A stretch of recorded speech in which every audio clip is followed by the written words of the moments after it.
middle school, fittingly enough, when I first learned how to play a little game called Mercy. The game was simple, really, and not actually a lot of fun. Here's how it worked. You put your hand up, palm outstretched, and the person you were playing with took the heel of his or her hand and pushed your outstretched fingers back further and further and further until you cried out in pain, mercy. It was the pushy's way of saying to the pusher, enough, let up, give me a break. The hope was, of course, that the pusher would stop before breaking the pushy's fingers, and in my experience, that was never quite certain. There are a lot of ways to understand the concept of mercy. Mercy has at times been treated as synonymous with grace, or forgiveness, or kindness, or compassion, and it certainly contains elements of all of those things. In Hebrew, one word for mercy is rakam, which is tied to the word for womb, which suggests that mercy is somehow about comprehending our connection to our source, or exhibiting to those in need the kind of love a good mother instinctively has for her children. All of these are good ways of wrapping our minds around mercy, which, by the way, isn't so much something to wrap our minds around as it is something to practice, to give, and to receive. So I find myself going back to that middle school game and what it taught me in my body about what it means to give and receive mercy. Whether you call him Levi or Matthew, and some scholars resolve the problem by saying that he went by two names, or that Jesus renamed him like Simon Peter. Matthew means gift of God in Greek, so maybe he went by Levi Matthew. Whatever you call him, the tax collector whom Jesus calls in tonight's passage probably knew a little something, at least metaphorically, about bending people's fingers back until they cried for mercy. Now, I'm not sure there's a time in history when tax collectors have been particularly popular, but they certainly weren't popular in Jesus' day and age, in that time and place. In his commentary on Matthew, Tom Long helps us understand. He writes, "We have become so accustomed to the fact that Jesus associated with tax collectors that we have lost the shock value of that affiliation. In first century Roman-occupied Palestine, one would probably not utter the words tax collector without spitting. Tax collectors, or publicans, as they were sometimes called, were contract workers for the Roman government. They were personally responsible for paying the taxes due from their area, but they were permitted to gather those taxes by gouging as much extra from the citizenry as they could manage. Opportunities for graft and extortion and theft were almost unlimited, and people simply assumed that every tax collector had his greasy hands deep into other people's pockets." Now, we don't know for certain if Matthew was the exception to what seemed to be the rule or not. Maybe he was just trying to make an honest buck in an empire that was tilted in his favor, trying to make ends meet that in a way that supported his lifestyle without cheating people. Maybe that's the story of Matthew. What we do know from the story is that something happened that caused him to leave that behind, to leave that way of life of being a tax collector behind. And we can surmise that when he left that behind, he had more to lose, at least materially, than the rest of the disciples, and perhaps more to lose than the rest of the disciples combined. He clearly had amassed enough money to at least put on great big parties, right?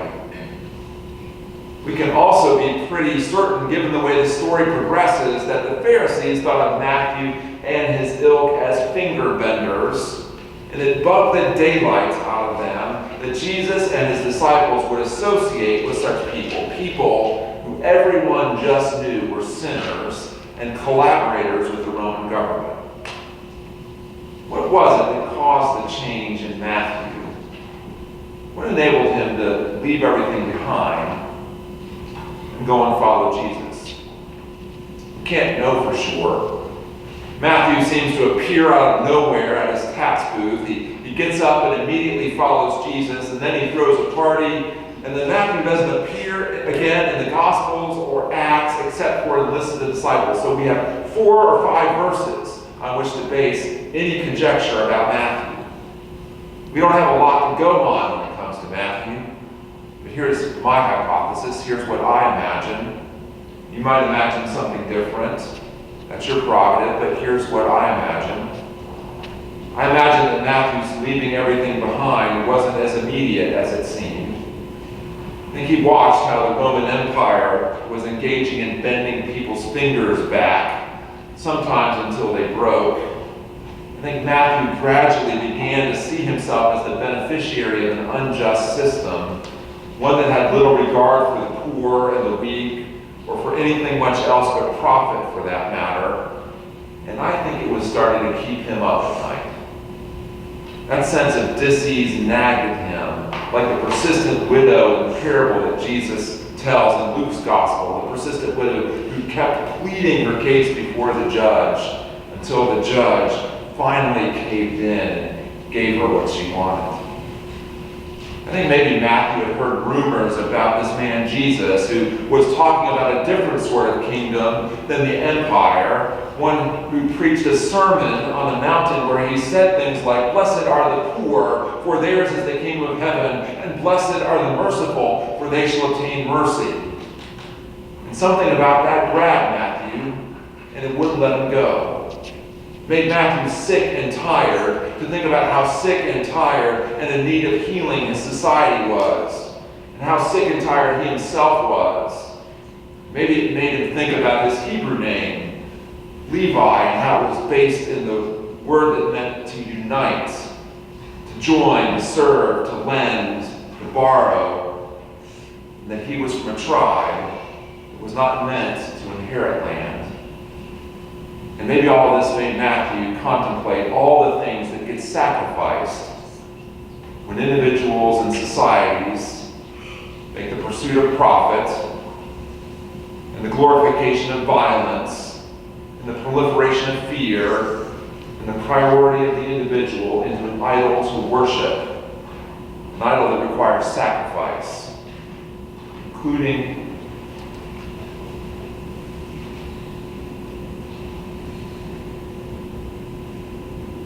sometimes the sacrifice of children, and of integrity, and of well-being. And maybe, just maybe, Matthew became sick and tired of being sick and tired. So that day when Jesus came, offering a different set of priorities and a different purpose to pursue, Matthew said, "Yes, please, sign me up. But before we go, let's have a party. And I'll invite my friends who are complicit in this system too." But that's just my reading of Matthew on the Sunday after another school shooting. You may have your own. For God's sake, though, let's not forget that being a disciple has a social and not just an individual dimension.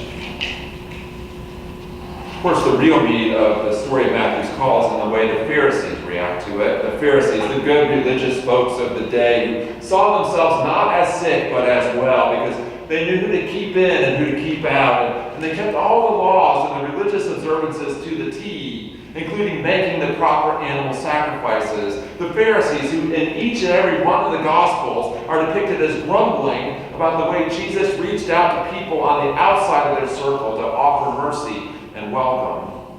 The Pharisees, who in their own way practiced the bending back of fingers in the spiritual realm, just like the tax collectors did in the material one.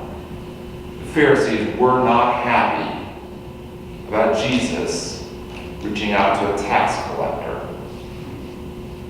Here's how Tom Long describes their reaction to Jesus calling Matthew and other tax collectors and eating with Matthew's brethren.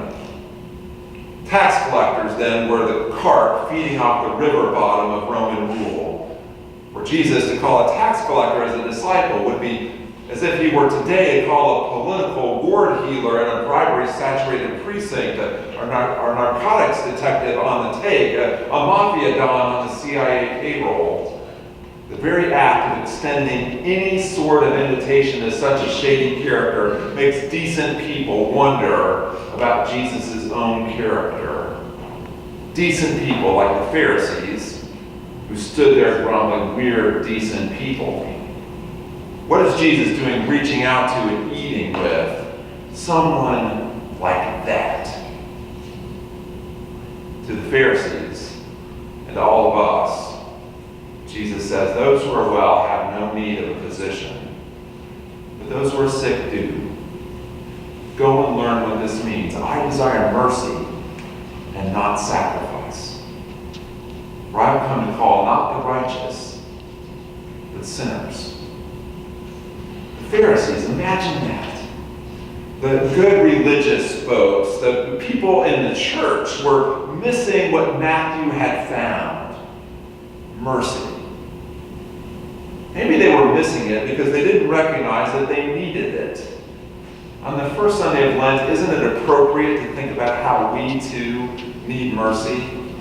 When we understand that we need mercy, that we need grace, it's a whole lot easier to grasp that everyone else does too. It's easier to show mercy to others when we get that we are not any better or any worse than they are, and we stop sacrificing our connection to them in the name of ego or profit or fear.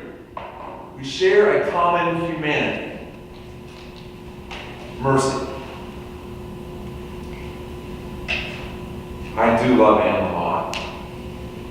Thought about Matthew and the Pharisees, and you and me and our society when I picked the quote on the cover of our bulletin for today. Pope Francis says the name of God is mercy. Our name was mercy too, until we put it away to become more productive, more admired, and less vulnerable. We tend to forget it's still there. It's our unclaimed selves in the lost and found drawer. Access to another frequency, like a tuning fork.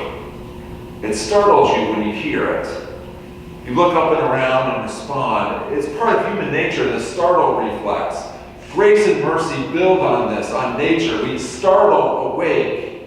This is part of the mystery that the human bodies are where we experience transcendence and God, restoration, the inclination to serve those who are suffering. We reach out as we are reached out to. Maybe that's why Matthew followed in the first place. Maybe he was just waiting for somebody to reach out to him. And it somehow, like a tuning fork, startled him awake. In the preaching classes that I took in seminary, we talked about how each text you read, we should think about which characters we identify with and which characters we want our hearers to identify with.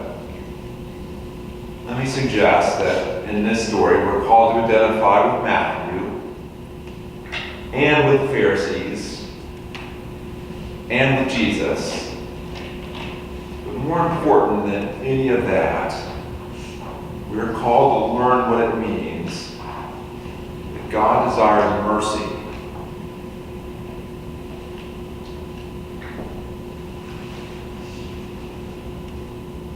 Not sacrifice.